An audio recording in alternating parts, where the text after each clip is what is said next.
the substances, alcohol, other drugs, they hijack your brain and they hijack the networks, and you turn into a different person, and you don't show up for yourself and loved ones in the capacity that you would without them. Welcome to Longterm. I'm Ty King, and I get the privilege to be able to be educated by the actual experts that are in recovery. And so it's one of the benefits of going down this journey of learning so much about how does recovery benefit the average person, but also how does recovery benefit all of us whenever we decide, hey, you know what, there's actually something I actually kind of need to recover from because there's this whole suitcase of troubles and it's got some bats and skeletons poking out the sides of it, and I probably need to unpack that. And once you realize that you have one of those sort of issues that you need to unpack, that there is a long journey of healing from it, and it's sort of a waterfall, but you get closer to I don't know that top of the mountain of Maslow's hierarchy of human needs, right? So that self actualization is realizing that you have an issue that you need to resolve, and then we go down the journey of solving it. So I have the pleasure today of talking to one of those very qualified experts to talk about his experience in helping and treating people who have substance abuse disorders. And so, Jason Bernstein, thank you so much for taking the time to be on the podcast for one, but also to be willing to share what you have learned in the course of your career. My pleasure. Thanks for having me. Yeah, Absolutely. So, Jason, you are at Clear Behavioral Health, right? that is correct. Yeah. So, you want me to introduce myself? I'll do that. So, my name Absolutely. is Jason Bernstein. I'm a licensed marriage and family therapist, and I am the clinical director of Clear Behavioral Health Substance Use Division. We have many facilities located all over Southern California and Los Angeles area. Um, so, what I oversee is kind of the different levels of care when we're talking about substance use treatment. So, when we're talking about substance use treatment, we're talking about the most acute level of care, which would be kind of like the detox, residential. Like, this is the type of facility where someone needs some like medical and doctor support to kind of remove themselves from drugs, alcohol, whatever they're physically dependent on. So we at Clear Behavioral Health, we have two different detox residential facilities in Southern California. And then we also have what we call as like dual diagnosis or co-occurring disorder outpatients.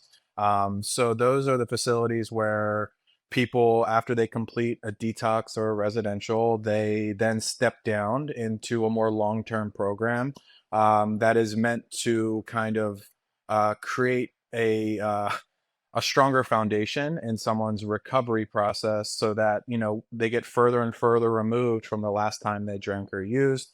And what outpatient is that people just come for a set amount of hours each week, and then they return to their homes or a sober living, but still participate in like full programming.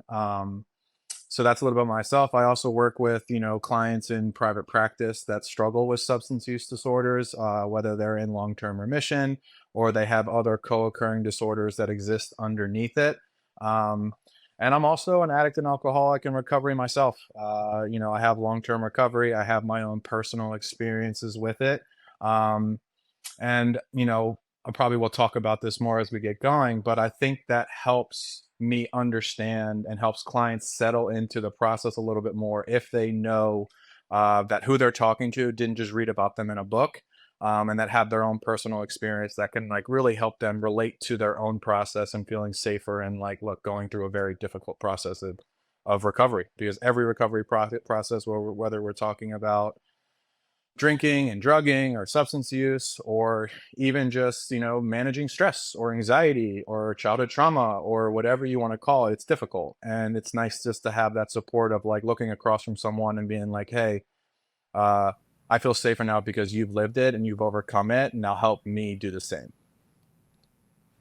Yeah, that's incredible. I think you are, another example of like we don't know who has been through recovery unless you just admit it, right? So you yourself, you could have gone through a whole spill of your career that you built up and what you're doing for other people. But yeah, the fact that you come from that very same field, and experience, I'm sure that helps inform you with your experience on how you treat people that are coming to your program. Yeah. I think that it's like it's a double-edged sword, right? Where I think my experience helps myself kind of give me an understanding of what's in front of me with a Hmm. person. But I think, as a clinician in this field and someone that has had my own personal experience, I want to help guide others in finding what their path is rather than imposing mine. I think that, I have the things that have worked for me, and I have the things that others have helped me kind of get to a place of like living like a quote unquote functional life. Yeah. But everyone's path's a little bit different. So while I think it does inform me and helps me in my work with people that are really trying to make a major change in their life, I'm also really mindful of like, how can I not impose my experience and help guide theirs in theirs so that they can find their own path, so that, they don't feel like it was forced upon them. Because one thing about this thing called recovery is like, unless they want it for themselves and they find their own way, it's not going to stick. If they feel like it's being forced upon them, or someone else's ideals or pressures are the things motivating them to get better, it's not going to stick because it's not theirs. They can't own it. So like, that's where I say it's like a double-edged sword, in that like, of course it informs me because I've been through it. I know what it's like to like detox off of some pretty, dare I say, like gnarly substances, and what that process looks like. But again, everyone's body's different, everyone's experience is different. Yeah. So I just want to be there to support them in their own. And our listeners are worldwide, and so they may be new to the field of recovery, especially in California, Southern California. Are there any? What are the main things that you're dealing with there when it comes to substance abuse? I would say like everything, you know. Um, I think the trends lately, identify certain things that have become more and more prevalent. One of them being fentanyl. Um, Alcohol is always a staple. Methamphetamine is another. But we still see, people that are not still, but like we have people that abuse ketamine or abuse Mm, kratom, and this is a big one that I think needs much more awareness.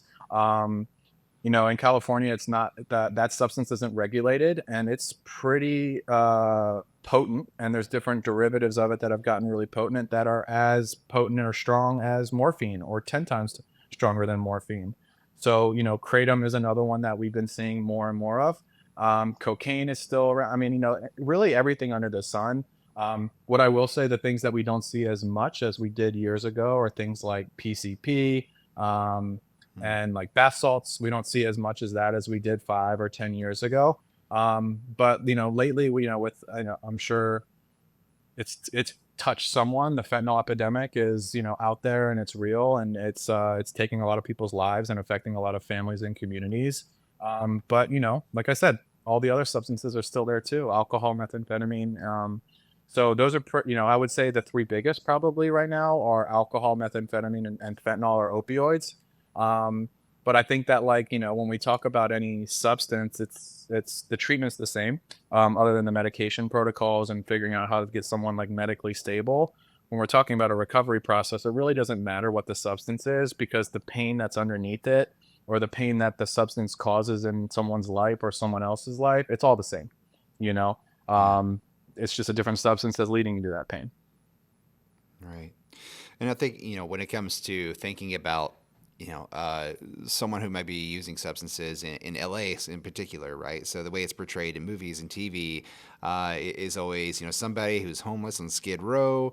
Uh, and that's like, the general, the look of someone has, or it feels this like stereotype of someone that's using it. Has that been your experience, or do substance users look like just anybody? I mean, you bring up a really, really interesting point. And, what you're talking about is this like stigma, and like the, how people have gotten their messages surrounding like what an addict, what an alcoholic, what someone that struggles with substances looks like. Um, that is not my experience, as what you just said. Today it touches everyone from every race, demographic, socioeconomic status. Um, it's touching the most affluent families, and it's still, obviously crippling and touching urban areas as well, and less socioeconomic fortunate areas. Um, my experience has been all shapes, colors, sizes. It doesn't discriminate. Um, but I will say that the stigma surrounding, movies and shows, and whether it's romanticizing drug use, or it's kind of like criminalizing it, or making it appear like, you need to be a homeless person underneath a bridge with like a bottle and a brown paper bag in order to kind of get to that level. It's harmful. And I think that like that stigma around alcoholism and addiction and what it looks like has also been a barrier for a lot of people to like actually reach out for help. I'll speak from my own experience. It was a way for me to say that I wasn't that bad because I wasn't that person underneath the bridge or that I wasn't homeless, but like I was damn near on my way to it. There's an expression in like 12 step Alcoholics Anonymous, Narcotics Anonymous, which is like an outside recovery group of like, you can become a vision for you. I was not a vision for you when I first, started my own recovery process. I was emaciated, my teeth were rotted out. Um, but like again, because I wasn't that person under the bridge, like in my head, I wasn't that bad. Thus, I didn't need help. So I think that stigma is still prevalent. It's not as bad as it was 10 or 15 years ago. Um, but I think that it still exists and it keeps people from getting help. And it also like is a barrier for like families and communities to support someone that's struggling with substance use as well. The dual diagnosis portion of this, because I saw a reel that you guys have put out on Clear Behavioral, where it's you talking about how you specialize in dual diagnoses, which is this may not be your only issue. Your alcohol may not be your only issue. Or in this substance use, it might stem from something else, or there's two different things, and you think it's a symptom of the substances that you're using. So I'd love to hear more about how did you, first of all, start integrating that into your program? What is a dual diagnosis, but also how did you start implementing that into your program? So what dual diagnosis is that basically it's a little bit of an outdated term, but dual diagnosis or co-occurring disorders, because it's not always just two, it could be many. So basically what it means is that someone struggles with like substance use and then also has like a co-occurring or additional or adjunct mental health condition as well. So that's what dual diagnosis means is that like say someone is a drinker, but then they also struggle with depression, or someone is a Mm, drinker and they have post-traumatic stress disorder from an earlier experience that they are traumatized by. So yeah. that's what that means. It means that there are these two things or two or more things that align together into shaping the whole person that's sitting in front of me or coming into our facilities. So, what a dual diagnosis program is it's the program that focuses on both, right? It focuses on treating the substance use, the alcoholism, the drug use, but also being very mindful and creating space and time to also treat the co-occurring mental health condition, depression, anxiety, trauma. Um, and one thing that I've seen over my career and over the past 5 years in particular is that it's very few and far between that someone comes into one of our facilities and is just like, I'm just an alcoholic, and other than that, my life is peachy. Mm-hmm. Yeah. um, I think underneath every for someone to take substance use to an extreme to like need a facility where they need to be removed from it or they need to in a detox or a residential or even an outpatient, if substances are causing that many problems within your life, there is probably something else underneath it or working alongside of it. you know One thing about dual diagnosis is that the substance use will use someone that struggles with depression. The drinking is a temporary fix that in the long term makes the depression worse. So one thing that we are very knowledgeable of is that when someone that does struggle with a dual diagnosis like puts down the drinking, their depression is maybe going to it's obviously going to be there, but it's probably going to be worse because now they don't have the thing that they were self-medicating the depression with over a long period of time. Mm-hmm. So what dual diagnosis is and what treatment for dual diagnosis or co-occurring disorders is understanding that and helping someone achieve short-term and long-term abstinence and recovery, but then also like looking at and developing a deeper understanding of themselves as it pertains to struggling with a mental health condition, and then learning different ways to effectively and like actually adaptively cope with that so that they don't feel like they have to return to the substances in order to deal with it. Yeah, that's incredible, and it's important if you do have underlying issues to go ahead and address those and start getting treatment. Um, I wonder because like this is the one of the only industries I found that are where it's like the people behind it that had the most passion are the people that do have experience, just like yourself, and so you're coming at it from life experience rather than a textbook or class, a degree that you earned, which you've also done, but you're applying that with your own personal experience, and there's sort of an investment I've found in people that do that because they sort of see themselves in the people that they're treating. In the South, especially, a lot of the organizations that I've interviewed there and specialists I've talked to, they're big believers in this peer support. And so they will train peer support specialists to go out into the field to go meet people where they are whenever they admit that they need help or recovery or go to rehabs. And so what you're doing is sort of different than that in that you're still coming from it with experience, but you're actually, are you classified as a clinician or? Yes. Yeah. Okay. Yeah. So like as like, a licensed marriage and family therapist is basically like I'm a psychotherapist, um, which makes me a clinician. In California, there's like, 3 or 4 different license types that like allow you to work as a psychotherapist, and licensed marriage and family therapy is one of those. Um, so yeah, so like as a clinician, we're the people that like kind of take it from those like interventionists or those community kind of outreach people that like go out into the community and help a family kind of quote unquote like convince someone that they need help and they come to Mm-hmm. rehab, and then like we take it over from there and we do the clinical work with them. And what that clinical work is like, at all of our facilities at Clear Behavioral Health, we do weekly individual therapy, weekly counseling, group therapy. We have psychiatric and medical oversight from doctors, nurse practitioners. We do a lot of holistic style groups and interventions like yoga and drama therapy and art therapy and other creative boxing and fitness. And, we really try to create this like whole person approach. But like we're the ones that create the clinical container for someone to feel safe enough to like actually address, like you said, those like underlying issues. Mm-hmm. Um, that has led them into a place, whether it's a spiral or it's a long period of time, that they just need more support. They need more support to make a major change in their life. So yeah, like as a clinician, I'm the one that's kind of the guiding light for that clinical work to make people feel safe enough to be vulnerable, to open up about their issues, and to like start to address things that they've been avoiding in 1,000 different ways for however many years. Um, Mm-hmm. because one thing about substance use, it's very progressive where someone starts and then they start to see some problems in terms of their drinking, or they're hurting their spouse, or not showing up for their children. Um, and unfortunately, if you don't get help when you start to see those problems, the problems only get bigger because you know the substances, alcohol, other drugs, they hijack your brain and they hijack the networks, and you turn into a different person, and you don't show up for yourself and loved ones in the capacity Mm-hmm. that you would without them. How do people find out that those services are available to them? Is there, I don't know, a way that you're getting the message, marketing to them, or do people is there sort of a list that they grab off of a desk somewhere? Yeah.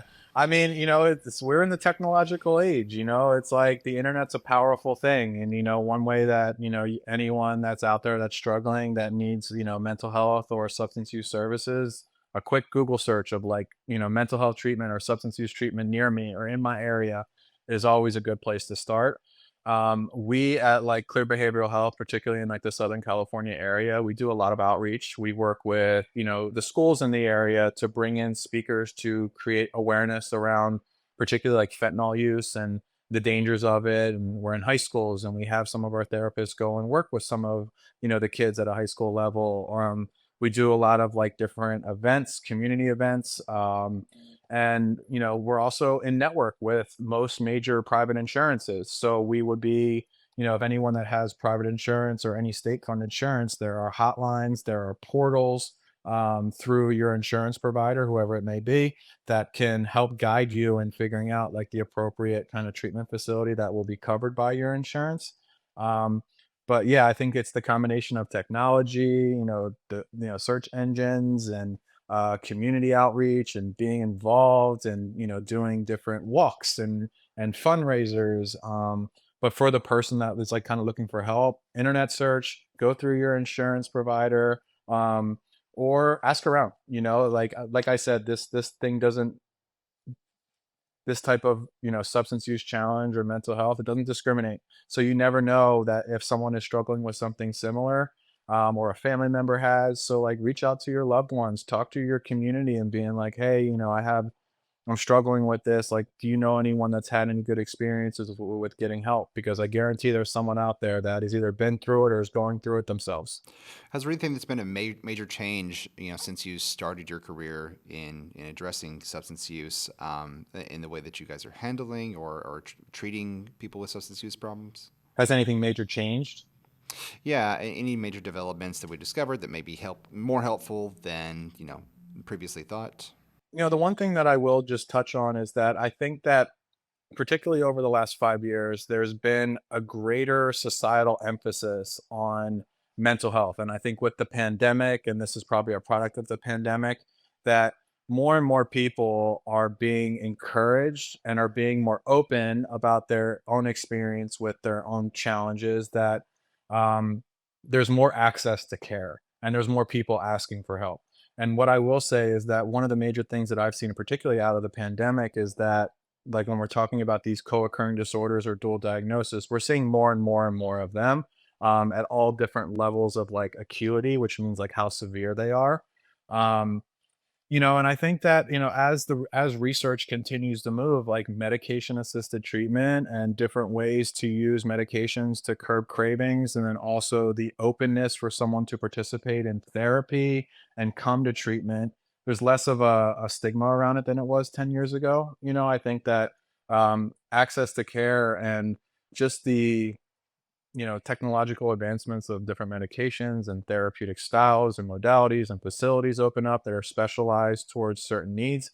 Like one thing at Clear Behavioral Health is that we have a virtual outpatient program that was originally designed for workplace burnout out of the pandemic that now has evolved into just like solely mental health primary, that serves all of California from north to south.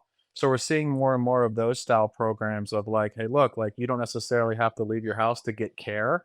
Um, and that's something that Clear Behavioral Health really prides itself on. That if in California you feel like you need some more support, we have a virtual option that no matter where you live, you can receive the same type of curriculum and programming that we offer across all of our in-person facilities. Um, so, like I said, I think out of the pandemic, it was really challenging, but a lot of beautiful things happened as well because that's where the Zoom culture kind of took place, and telehealth kind of had its like real birth. And I think because of that, there's more access to care, and I think more and more people are getting the services that they need. Yeah, yeah, that it definitely helps whenever they can access it for wherever they are. Hmm. I've heard a Yeah. lot of people say that, even if they're, still drugged in, if they're in a trap house or wherever they are, even if they're abandoned building, whatever, like online services go everywhere, even if the clinician themselves can't be there. And so the messaging, the actual, time spent with an actual therapist. I mean, like it's accessible from wherever people are as long as they have a phone. And like, there's most ways that almost every human being in this country can have a phone, so or access to the internet at least. And so, yeah, it's incredible to have access to that. What is something that you wish that more, centers that are treating, substance use disorder around the country, what is something that you wish that they would learn from what Clear Behavioral Health is doing? I think one thing that we really try to focus on, and what I try to focus on in my individual work with clients as well, is like I'm going to tailor treatment that is individualized to the person that's sitting in front of me rather than placing every person that comes through into like a box, you know? Mm. Because, like I said, this thing comes in all shapes, sizes, forms, right? Levels of severity, how much someone has used, how much, pain and different experiences they've been through prior to getting to us.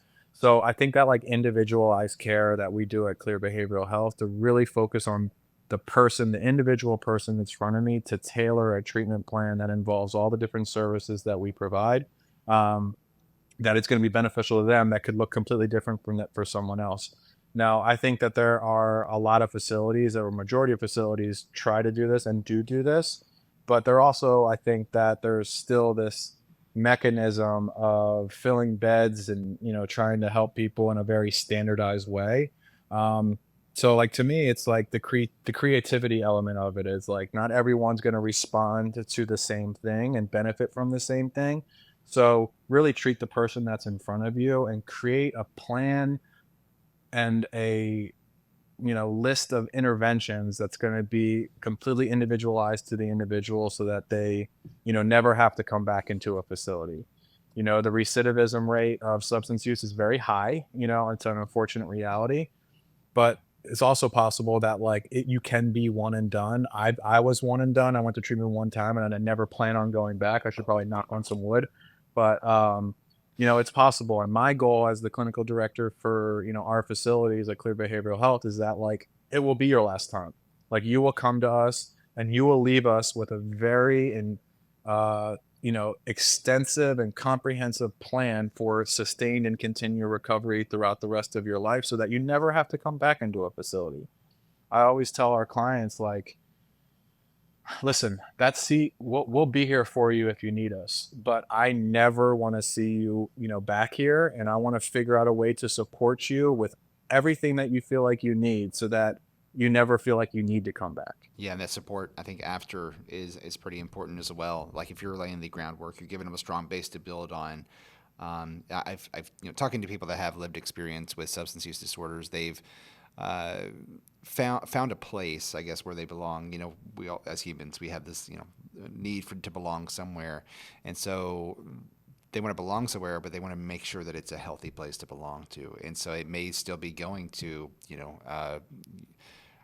recovery groups, you know what I mean? Even though they feel like they've fully recovered, but they just want that community of people that they have lived experience that they shared, or even as a CrossFit, because they're going to working out, but there's like such a tightly knit group and people that are really dedicated to the that group and together, and so they find that support there. No, community is really, really important. This is not something that it's too big for any individual to take on by Mm-hmm. themselves.